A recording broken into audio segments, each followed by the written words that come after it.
Tudo que Valentina queria era conseguir dinheiro para salvar a mãe. Mas, ao entrar em um leilão secreto, ela acabou salvando a vida de um poderoso chefe da máfia. Um beijo acidental naquela noite mudou o destino dos dois para sempre. Valentina acreditava que estava aceitando apenas um trabalho simples para ganhar dinheiro. Porém, por trás daquele leilão secreto existia um mundo dominado por sangue, poder e traições. Ao seguir seu instinto de enfermeira e salvar o homem mais perigoso do lugar, ela sem saber entrou em um jogo mortal planejado muito antes de sua chegada. Agora, enquanto inimigos se aproximam e segredos vêm à tona, uma pergunta permanece: será que ela conseguirá sobreviver, ou acabará conquistando o coração do próprio chefe da máfia? Descubra nesta emocionante história. O cheiro era o primeiro sinal de que aquele lugar não era o que Isabela tinha prometido. Valentina Souza reconhecia Antissético barato em qualquer concentração, porque passava 12 horas por dia com ele impregnado na pele. Mas o que chegava às suas narinas ali, no corredor mal iluminado do subsolo do edifício na Faria Lima, era diferente. Era antisséptico misturado com couro caro, perfume masculino pesado e algo que ela identificou com um segundo de atraso: sangue fresco. Ela parou. Ao redor dela, homens de terno circulavam com a naturalidade de quem frequentava aquele ambiente toda semana. Ninguém olhava para ninguém. Ninguém sorria. Havia uma tensão no ar que Valentina conhecia de plantões de emergência, aquela qualidade particular do silêncio antes de alguém gritar por ajuda, e seus pés queriam ir embora enquanto sua cabeça ainda tentava encontrar uma explicação razoável para estar ali. Isabela tinha dito: 1 hora. Apareça, sorria, deixe o homem te ver, e o dinheiro para a hemodiálise da mamãe está garantido. Simples assim. Nada ali era simples. A sala principal ficava à frente, separada por uma cortina de veludo bordô que não chegava ao chão.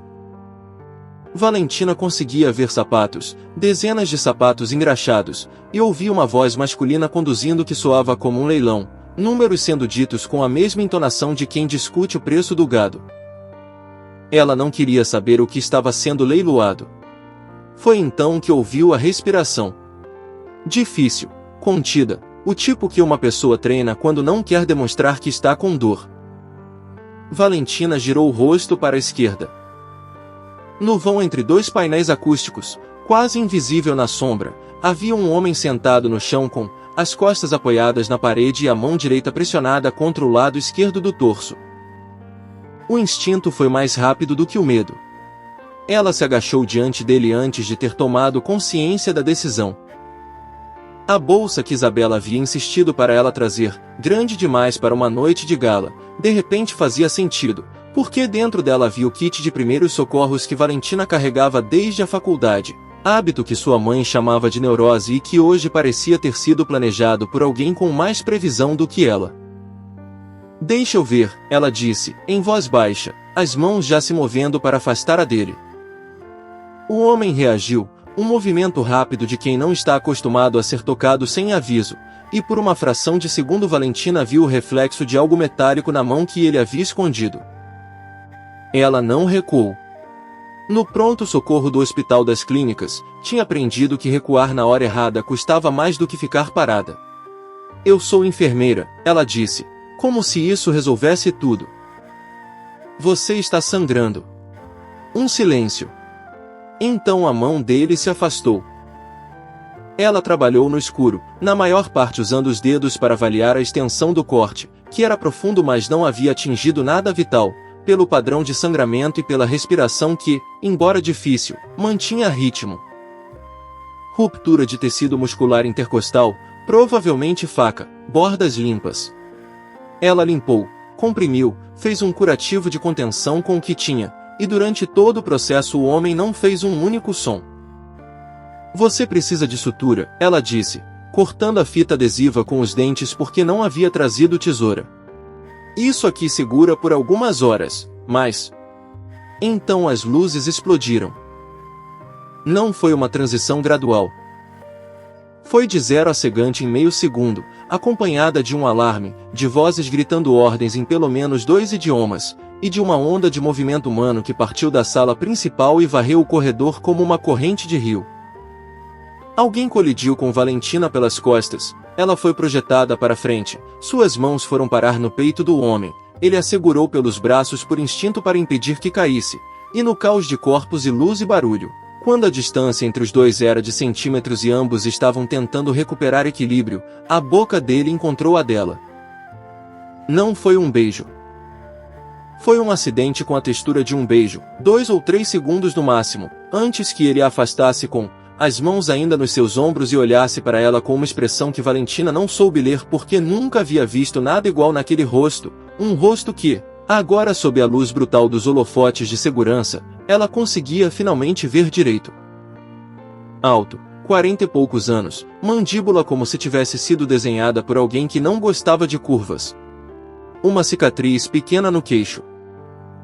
Olhos escuros, bastante escuros, quase sem nenhum traço de calor, e ainda assim havia algo ali que ela não conseguia nomear, algo que observava em vez de simplesmente encarar. Segurem ela, ele disse, sem levantar a voz. 2 homens apareceram do nada e cada um pegou um dos braços de Valentina.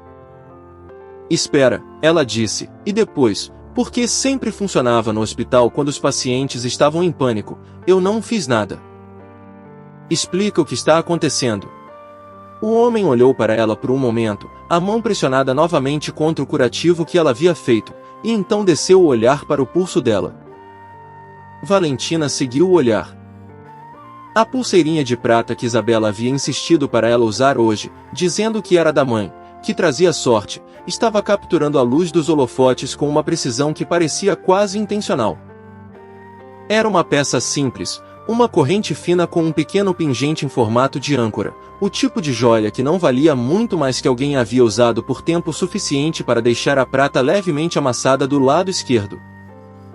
O olhar do homem fixou naquela pulseira por 2, 3, 4 segundos, e quando ele voltou a olhar para o rosto de Valentina, alguma coisa havia mudado na expressão dele. Não ficou mais quente. Ficou mais calculista, e de alguma forma isso era pior. Traz ela, ele disse aos 2 homens. Sala reservada. Eu tenho um plantão amanhã às 6 da manhã, Valentina disse. Ninguém respondeu. O nome dela era Valentina Souza, 28 anos, enfermeira do turno da noite no Hospital das Clínicas, filha de Dona Marta Souza, que estava na fila de espera para transplante renal havia 18 meses. Irmã de Isabela Souza, 32 anos, que havia sumido do apartamento que dividia com Valentina há 3 semanas com a desculpa de um emprego novo, mas cujo rastro digital, Mateu Carvalho descobriu em 45 minutos de ligações, apontava para algo bem diferente de emprego. Ele ficou sozinho com esses dados por algum tempo, sentado na cadeira de couro da sala reservada do subsolo enquanto o médico da organização costurava o que a enfermeira havia contido com fita adesiva e determinação.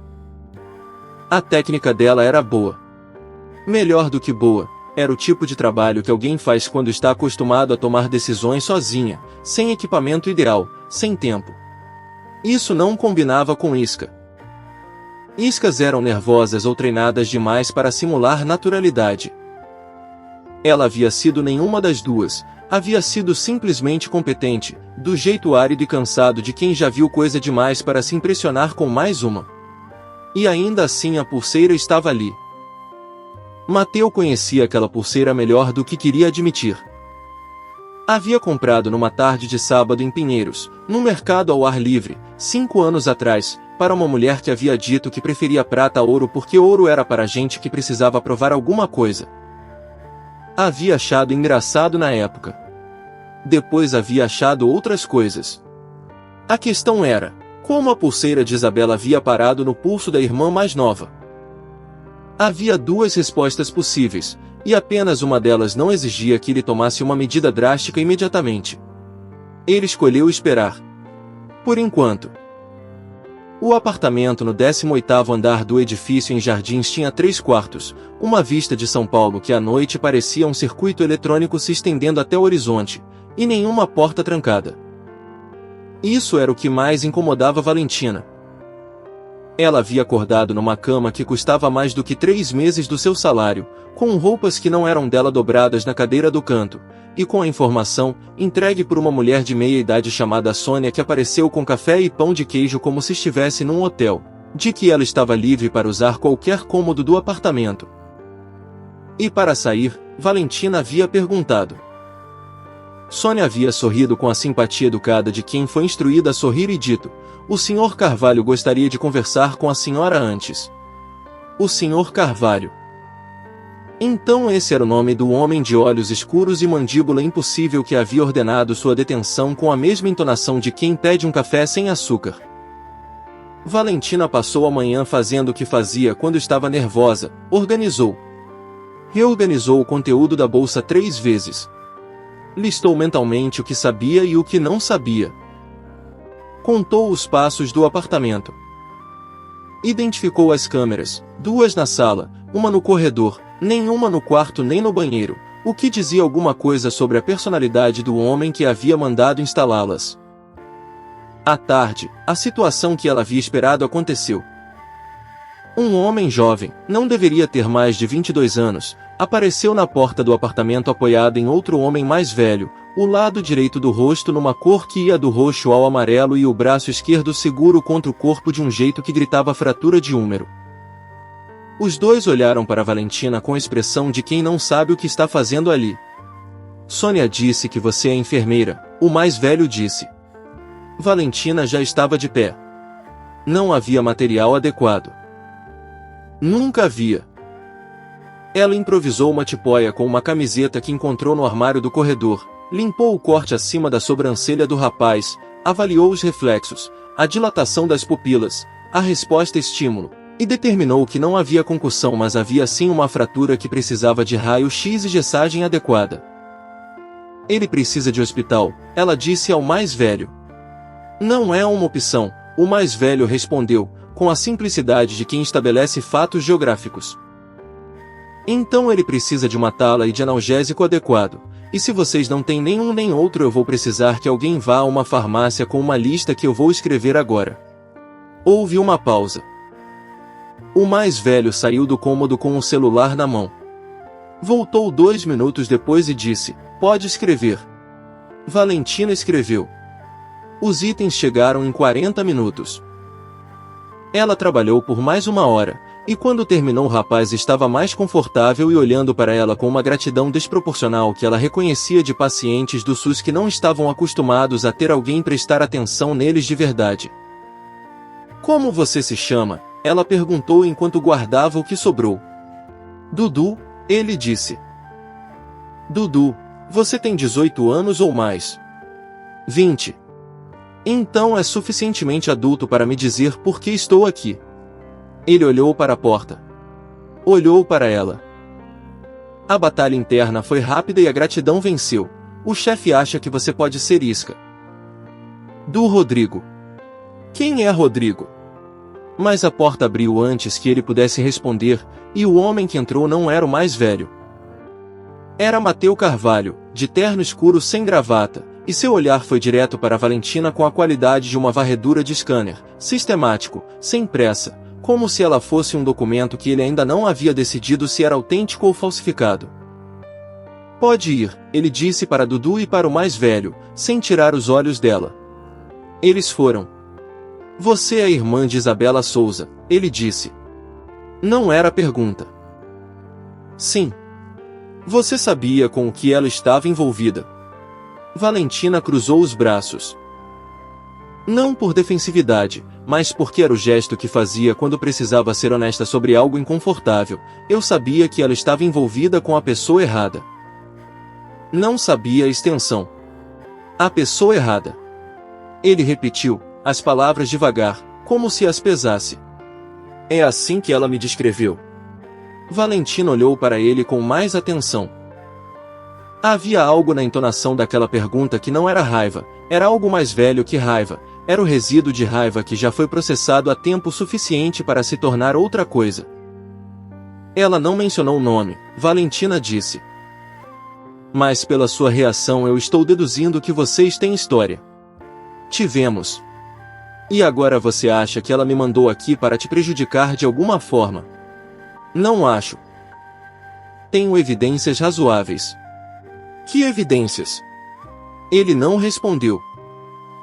Em vez disso, desceu o olhar para a pulseira no pulso dela, o mesmo movimento lento de ontem à noite, e Valentina teve a sensação física de que aquele objeto pequeno e barato sabia de algo que ela não sabia.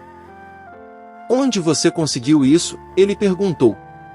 Isabela me deu antes de eu vir. Disse que era da minha mãe. Algo passou pelo rosto dele, rápido demais para ela identificar. Naquela noite, quando o apartamento ficou quieto e Sônia havia recolhido os pratos do jantar que Valentina havia comido sozinha à mesa grande demais para uma pessoa, o celular vibrou. Era Isabela. Valentina atendeu com o coração numa velocidade que não combinava com a temperatura do ar-condicionado.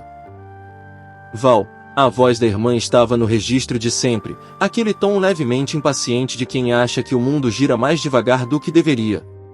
Tudo bem aí? Não, Valentina disse, baixinho. Isabela, o que é esse lugar? Quem é esse homem?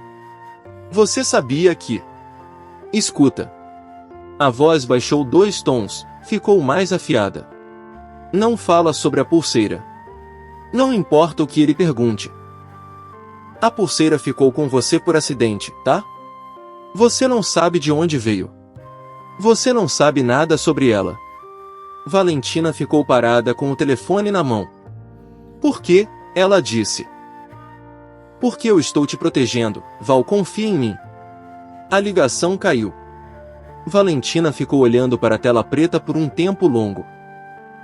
Na janela, São Paulo piscava lá embaixo, indiferente, e ela tentou lembrar a última vez que havia confiado em Isabela sem questionar e o que havia custado.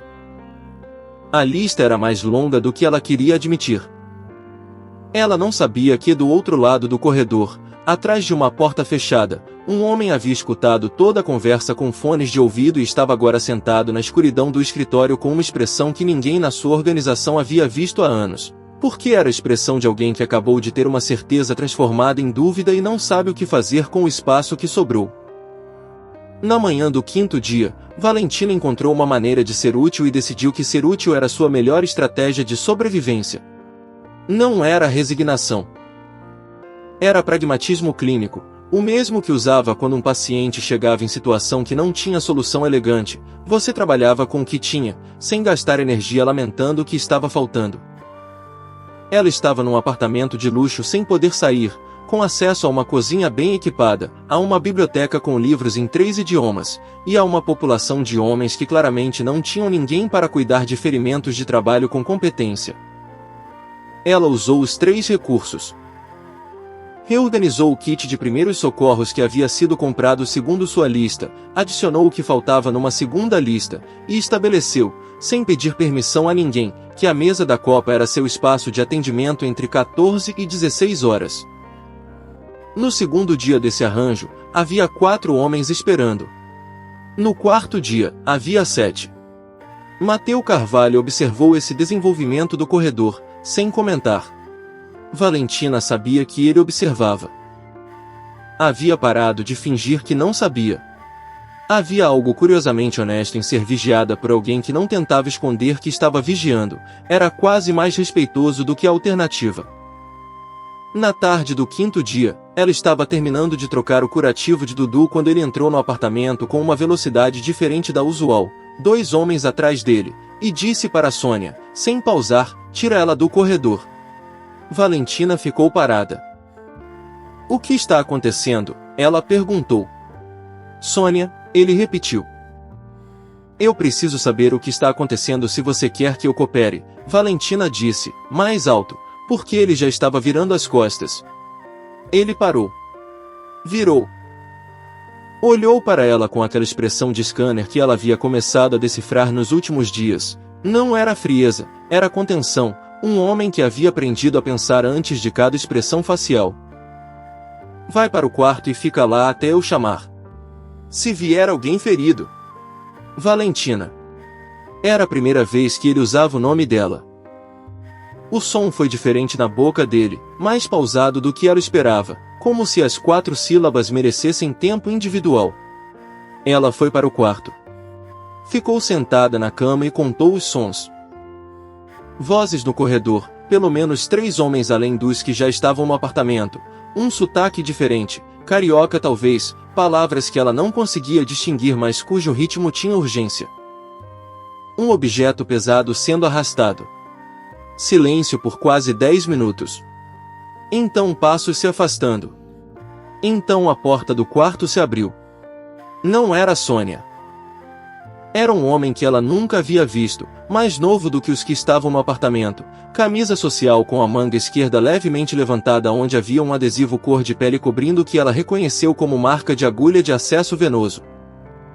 Alguém havia colocado esse homem numa maca de hospital recentemente, e ele havia saído antes do tempo, e estava aqui com um propósito que não incluía ela estar consciente e capaz de descrever seu rosto. Valentina avaliou tudo isso em menos de 2 segundos. O homem deu um passo para dentro do quarto.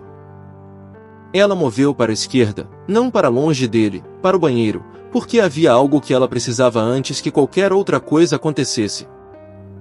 O homem a seguiu, surpreso pela direção errada, e ela usou esses 2 segundos de vantagem para pegar o frasco pequeno da prateleira acima da pia, o que havia pedido na segunda lista de farmácia com a justificativa de ser para procedimentos de limpeza, e que era midazolam em concentração suficiente para a sedação temporária se aplicado nos pontos certos.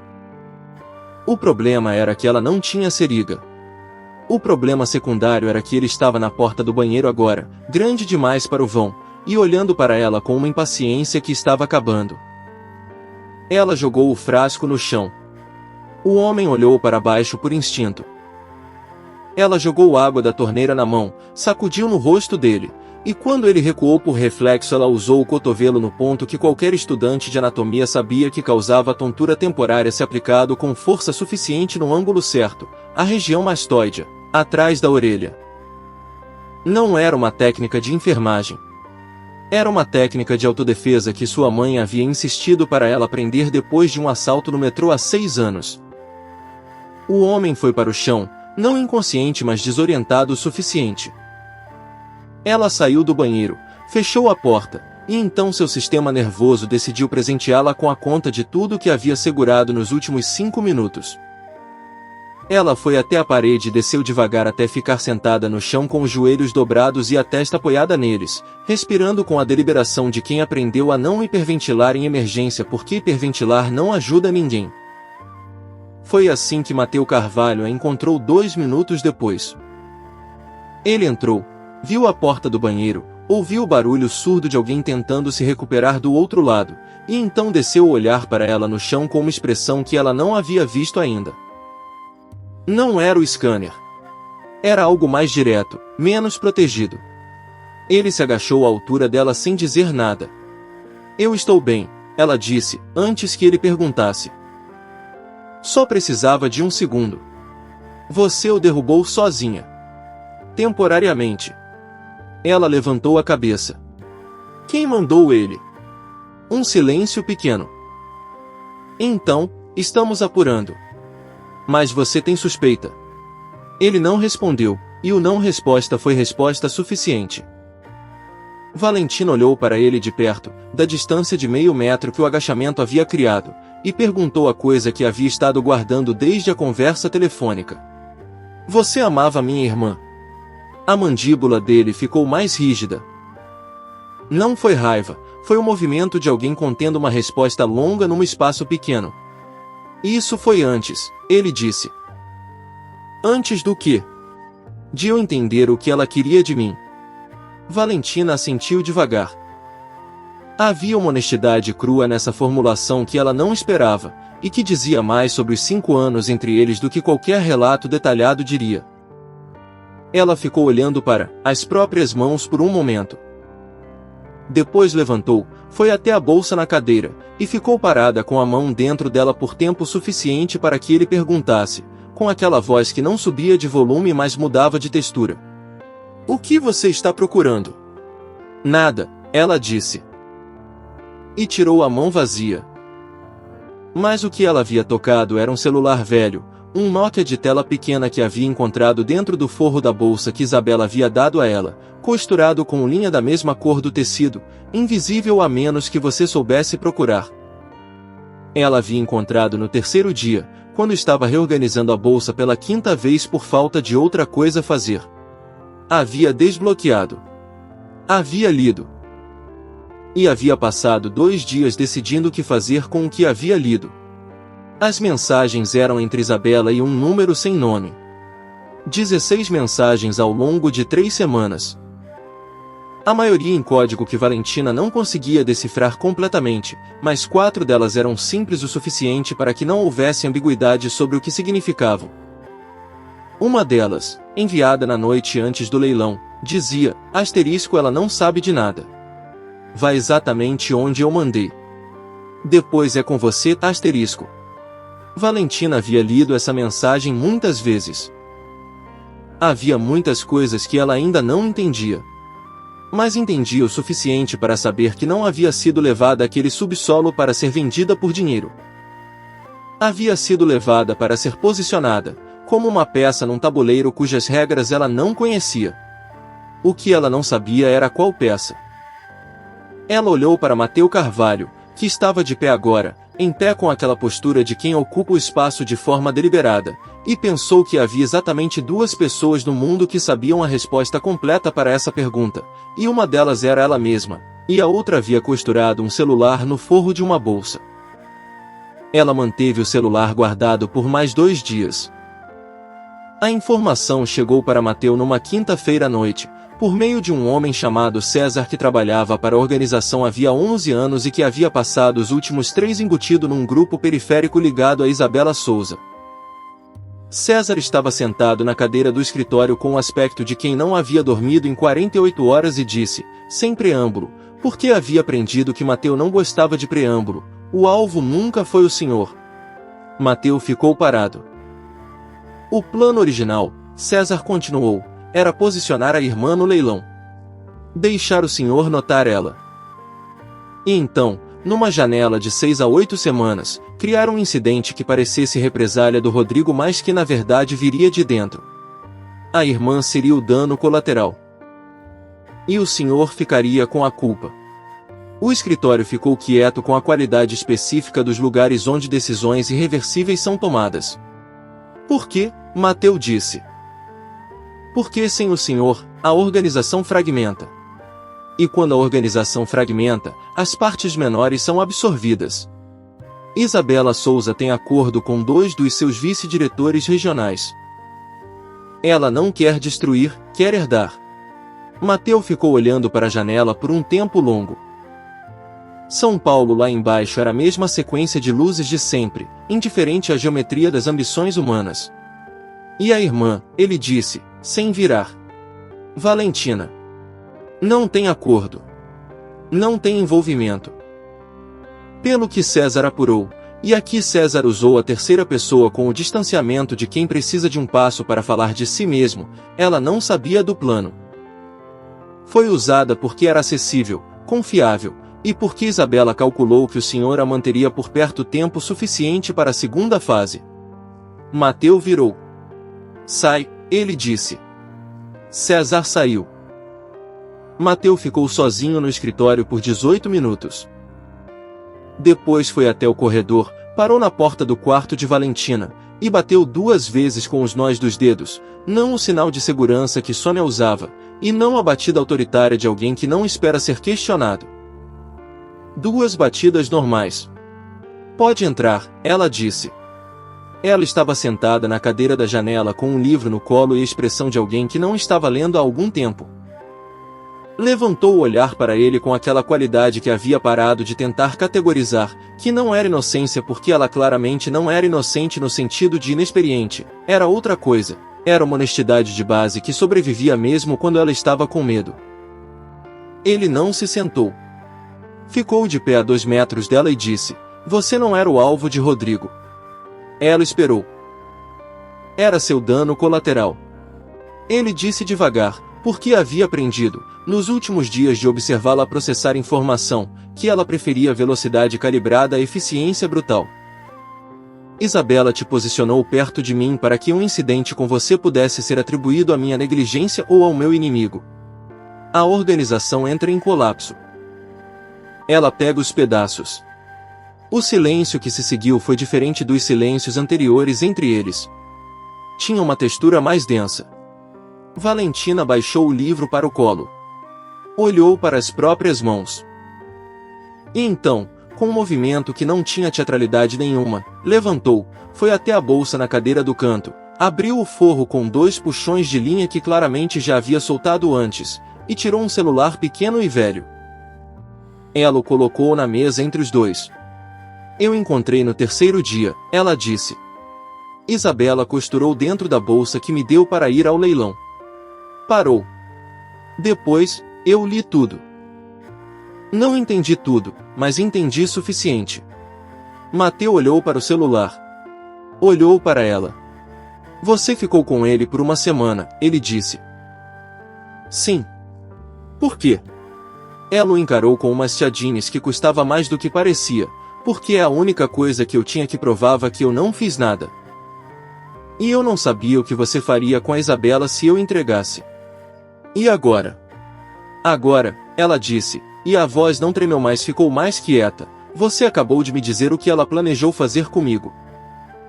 Então eu prefiro arriscar o que você vai fazer com ela a continuar sem que você saiba o que está aí. Mateu pegou o celular. Ligou. Leu. Ela observou ler. Viu o momento exato em que chegou a mensagem do dia anterior ao leilão, asterisco ela não sabe de nada. Vai exatamente onde eu mandei. Depois é com você asterisco, porque a mandíbula dele ficou com aquela rigidez diferente, não de contenção, de algo que estava tentando não se tornar outra coisa. Quando ele terminou, ficou olhando para a tela por um tempo que ela não conseguiu medir. Isso é suficiente para o que eu preciso fazer, ele disse por fim. Eu sei.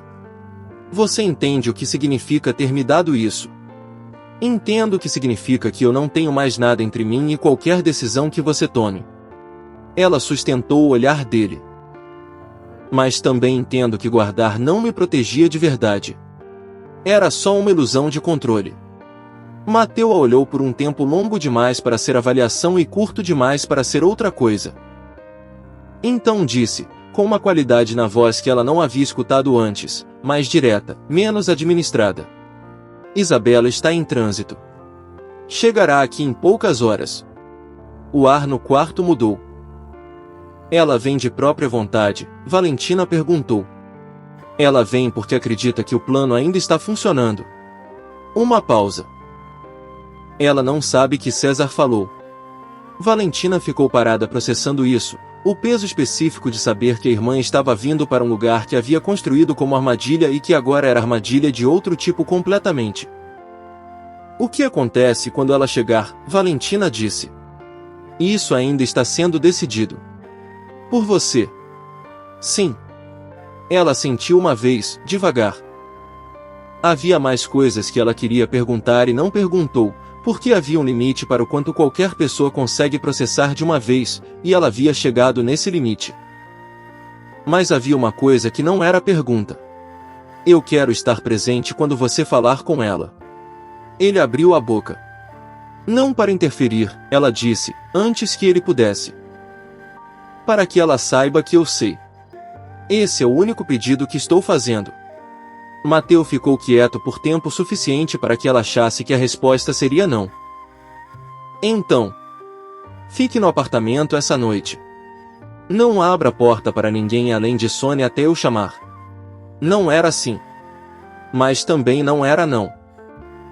Ele pegou o celular da mesa e foi embora, e Valentina ficou sozinha no quarto com a sensação de que havia entregado algo que não era só evidência, que havia entregado a única posição de equilíbrio que tinha. E que o chão embaixo dos seus pés agora dependia inteiramente de um homem que ela havia conhecido há 10 dias, no escuro, colocando fita adesiva num ferimento dele enquanto nem sabia o nome.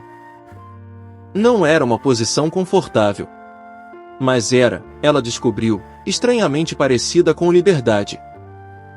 Isabela Souza chegou às 23h40 com uma mala de mão e a expressão de quem está chegando para assumir o que é seu por direito. Valentina a viu entrar pela porta do apartamento com aquele andar que conhecia desde criança, o andar de Isabela quando estava convicta, ombros ligeiramente para trás, queixo 1 milímetro acima do neutro, o mundo organizado na perspectiva dela antes mesmo de começar. Havia sempre admirado aquela segurança quando eram pequenas. Havia levado tempo demais para entender de onde ela vinha. Mateu estava de pé junto à janela. 2 homens posicionados perto da entrada. César num canto que Isabela não havia olhado. Isabela viu Valentina primeiro. Por uma fração de segundo, houve algo genuíno no rosto da irmã mais velha, uma rachadura pequena na compostura, e Valentina não soube nomear o que era porque havia muitas possibilidades e nem todas eram do tipo que ela queria encontrar. Então Isabela viu Mateu, e o rosto reorganizou. Mateu. A voz dela era a mesma de sempre, aquela sobreposição de familiaridade e distância calculada, o tom de quem sabe que ainda tem efeito sobre alguém e usa isso como informação. Que bom que você manteve minha irmã confortável. Senta, Isabela, ele disse. Prefiro ficar de pé. Não era sugestão. O silêncio que se seguiu tinha a densidade dos silêncios entre pessoas que já sabem de que são capazes uma da outra. Isabela sentou. Cruzou as pernas. Olhou para Valentina com uma expressão que tentava ser afeto e chegou apenas até o território do cálculo. Val. Você está bem? Você costurou um celular dentro da minha bolsa, Valentina disse. O rosto de Isabela não mudou. Esse era o talento dela, o controle de superfície que Valentina havia confundido durante anos com força de caráter. Não sei do que você está falando. Isabela. Eu não sei do que você está falando, Val. Você está estressada, ficou aqui contra a vontade, é natural que... Eu li as mensagens. Uma pausa menor do que deveria ter sido. Que mensagens? As 16 mensagens do Nokia que estava costurado no forro. Valentina manteve a voz plana, o mesmo tom que usava quando precisava dar notícia ruim à família de paciente, o tom de quem já passou do ponto onde a emoção é útil. Incluindo a que você mandou na noite antes do leilão dizendo que eu não sabia de nada e que chegaria onde você mandou, e que depois era com o outro. Isabela olhou para ela por um momento. Depois olhou para Mateu. Depois voltou para Valentina, e dessa vez havia algo diferente na expressão. Não era mais o controle de superfície, era o que ficava quando o controle não era suficiente, que era algo mais afiado e mais honesto. Eu estava te protegendo, ela disse. Você me usou. Eu estava te colocando em posição de ser vista por alguém que poderia mudar a sua vida. A voz de Isabela subiu levemente, ganhou a qualidade de convicção que ela usava quando a narrativa precisava de estrutura. Você passa 12 horas por dia num hospital público ganhando salário de miséria enquanto a mamãe está morrendo na fila de espera e eu. E você me posicionou para ser dano colateral numa operação que poderia me matar. Valentina disse isso com a mesma calma. Eu sei o que a mensagem significa, Isabela. Eu sei o que aconteceria se o incidente tivesse ocorrido como você planejou. O silêncio dessa vez foi diferente. Isabela olhou para Mateu, e pela primeira vez desde que havia entrado no apartamento, havia algo que se assemelhava a cálculo de emergência no rosto dela. Isso é palavra dela contra a minha, Isabela disse. O celular pode ter sido plantado. Qualquer pessoa poderia ter enviado essas mensagens usando meu número. Você sabe muito bem, Mateu, que esse tipo de armação... César, Mateu disse. O homem do canto deu um passo para frente. Isabela ouviu e ficou muito quieta. Você conhece César, Mateu disse. Não era pergunta. A compostura de Isabela não desmoronou de forma dramática. Foi mais parecido com o que acontece quando a estrutura de um edifício perde um ponto de apoio fundamental, as linhas externas permanecem mas algo interno cede, e quem estava dentro sabe, antes de qualquer sinal visível, que o equilíbrio acabou. Eu quero um advogado, ela disse. Você terá um, Mateu disse. Depois. Isso é ilegal. Muita coisa aqui é ilegal, Isabela. Você sabia disso quando começou. Isabela virou para Valentina, e dessa vez havia algo genuíno no rosto dela, não um afeto calculado da entrada, mas algo mais antigo e mais complicado, o que sobrava entre duas pessoas que haviam crescido no mesmo quarto e dormido com as mesmas preocupações e que chegavam a este ponto por razões que nenhuma das duas conseguia reduzir a uma causa simples. Val, ela disse, e a voz estava diferente. Você não entende o que é não ter nada. Você sempre foi boa o suficiente para sobreviver com pouco. Eu não sou assim. Valentina ficou olhando para a irmã por um tempo que pareceu mais longo do que era.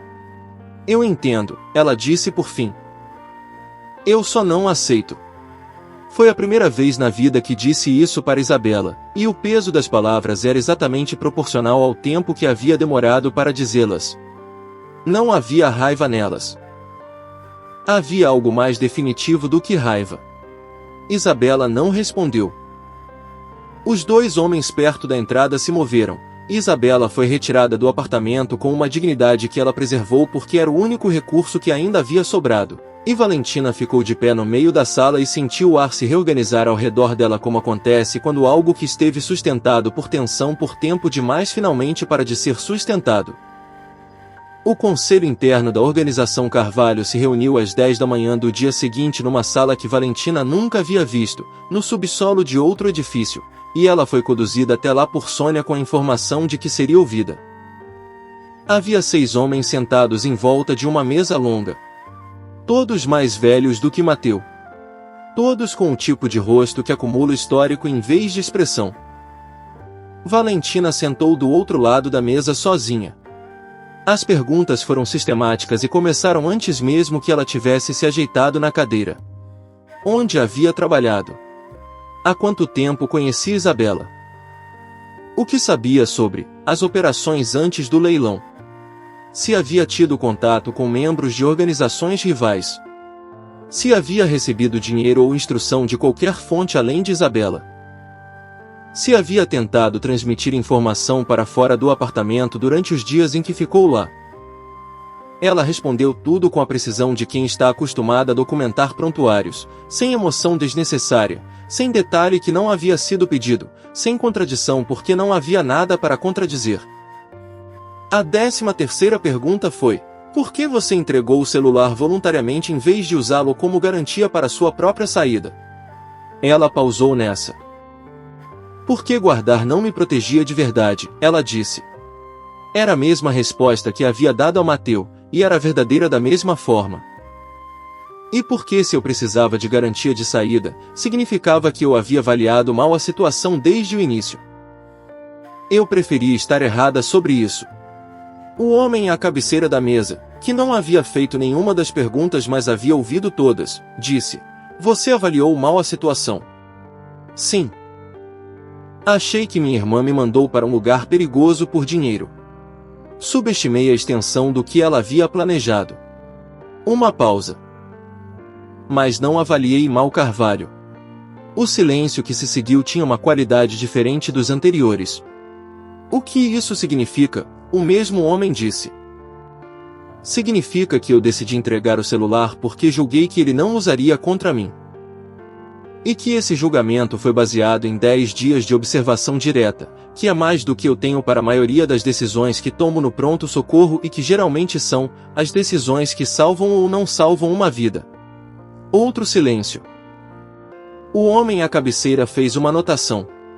Os outros 5 trocaram olhares com a eficiência de pessoas que se comunicam em código há tempo suficiente para que o código seja quase invisível. Então o homem mais à direita, que havia feito a maioria das perguntas, disse: existe alguma razão técnica pela qual um curativo feito no escuro com material de farmácia básica seria tão eficaz quanto um feito em ambiente clínico controlado? Valentina piscou. Depende de quem faz, ela disse. Especificamente esse. O corte era limpo. Profundidade controlada, o que sugere instrumento afiado e pressão deliberada, não impacto aleatório. A contenção foi possível porque a anatomia era favorável, nada vital na trajetória. Qualquer enfermeira competente com o mesmo material teria chegado ao mesmo resultado. Mas não era qualquer enfermeira, o homem à cabeceira disse. Valentina entendeu então que essa parte não era sobre competência técnica. Era sobre outra coisa, sobre o registro do que havia acontecido naquele corredor, sobre quem havia tomado qual decisão primeiro e o que isso significava como dado de caráter. Ela estava quase saindo bem dessa conversa. Então o homem mais à esquerda, que não havia falado uma única palavra até agora, disse, Isabela Souza é sua irmã. Sangue. Qualquer lealdade residual a ela representa risco para... Eu disse a ela que não aceitava o que ela havia feito, Valentina disse, com uma firmeza que surpreendeu a si mesma. Na frente de vocês todos. Isso foi ontem à noite. Uma pausa. Lealdade a sangue não é lealdade a qualquer coisa que o sangue faça. Aprendi isso tarde, mas aprendi. Outro silêncio. O homem à cabeceira fechou a pasta que havia estado aberta diante dele a reunião toda. Pode esperar lá fora, ele disse. Valentina saiu. Ficou no corredor por 27 minutos, contou porque era o que fazia quando não havia mais nada para controlar além do tempo. A porta abriu. Era Sônia, não um dos 6 homens, e Sônia tinha a expressão de alguém que recebeu instrução agradável. Vou buscar suas coisas do apartamento, Sônia disse. O Sr. Carvalho disse que pode ir. Valentina ficou parada. Só isso. Ele disse que o hospital foi avisado que você estava com uma emergência familiar e que seu emprego está garantido. Sônia pausou. E disse para eu perguntar se você queria que alguém te levasse ou se preferia chamar um carro. Valentina ficou olhando para o corredor vazio. Havia imaginado esse momento, a saída, durante todos os 10 dias no apartamento, e na imaginação era mais simples, era uma porta se abrindo e ela passando por ela. Não havia preparado para a versão em que a porta estava aberta e ela estava parada na frente dela tentando entender por que os pés não haviam se movido ainda. Eu prefiro chamar meu próprio carro, ela disse. E foi o que fez. Voltou ao hospital das clínicas na manhã seguinte, às 5h50, 10 minutos antes do começo do plantão, como sempre havia feito. Colocou o jaleco branco. Verificou o prontuário dos pacientes do turno anterior. Atendeu uma criança com febre nas primeiras 2 horas, um adulto com suspeita de fratura no meio da manhã, uma senhora com pressão alta que queria conversar mais do que era estritamente necessário à saúde e com quem Valentina conversou de qualquer jeito porque era esse o tipo de profissional que havia decidido ser. Na 3ª semana de volta, a supervisora a chamou para dizer que havia uma vaga para um curso de especialização em UTI pediátrica com bolsa integral, e perguntou se Valentina tinha interesse. Valentina disse que sim antes de terminar de ouvir a frase. Na 4ª semana, sua mãe recebeu uma ligação do hospital dizendo que havia uma atualização na fila de espera para transplante. Valentina não investigou de onde havia vindo essa atualização. Havia coisas que você escolhia não desdobrar quando o resultado era o certo. Foi numa sexta-feira da 5ª semana que ela ouviu. Estava no corredor do térreo, caminhando de volta da cafeteria com um café que havia esfriado pela metade do trajeto como sempre acontecia, e havia um homem encostado na parede oposta com a postura específica de alguém que não está acostumado a esperar e que está tentando não demonstrar que não está acostumado. Terno escuro sem gravata. A mesma mandíbula. A cicatriz pequena no queixo que ela havia notado debaixo de holofotes de segurança num subsolo da Faria Lima há 5 semanas. Valentina parou. Mateu Carvalho a olhava com a expressão que ela havia aprendido a ler, não o scanner, não a contenção administrada, a versão que aparecia quando ele havia parado de administrar. Ela esperou.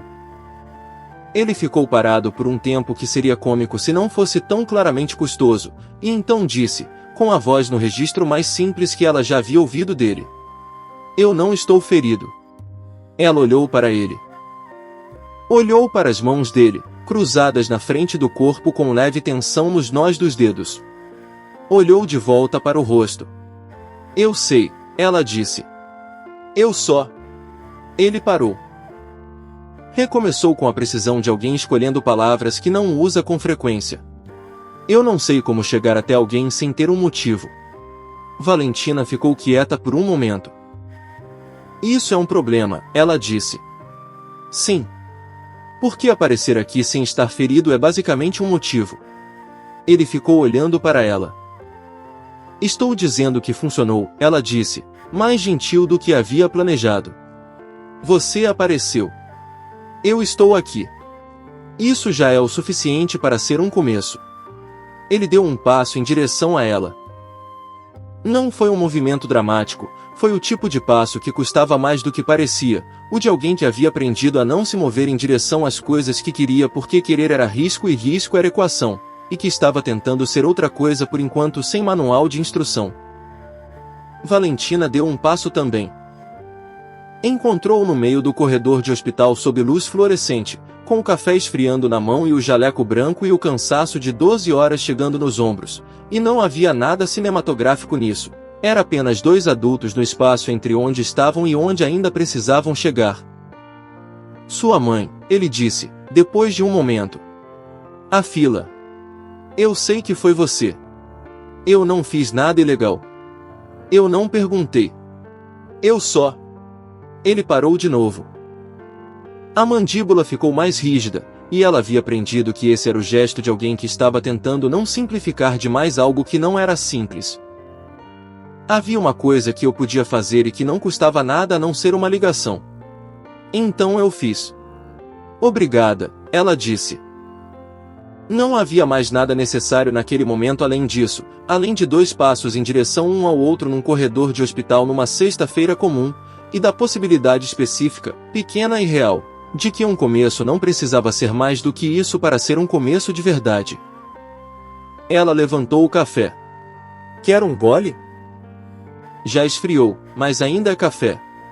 Mateu Carvalho olhou para o copo de isopor com a expressão de alguém que nunca havia bebido café de isopor na vida e que estava seriamente considerando começar agora. Sim, ele disse.